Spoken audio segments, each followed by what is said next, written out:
Okay guys, in this video I'm going to show you how to download Facebook Reels and videos without installing any other third-party app. Okay, if you're already a subscriber in this channel, you know very well that we don't waste time. We just dive right into the content our viewers are looking for. Okay, be sure to watch this video until the very end so you don't make any mistake. Okay, let's get started.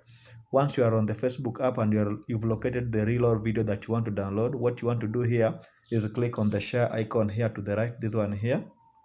Then click on copy link. After copying link, follow everything here. Okay, then click on the home screen button. Now locate your Chrome browser and type Facebook video reel downloader. Then click on the first option that you will get there. Then just want to paste the link there. Then click on download.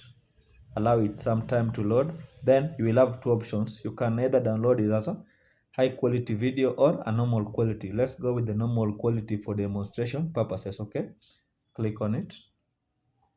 Now you can see the video is downloading seamlessly without any problem. If you gain some value from this video, please remember to like it and subscribe to the channel so that you can see when we upload the next high quality video that guides you in using social media or even your Android phone. Thank you.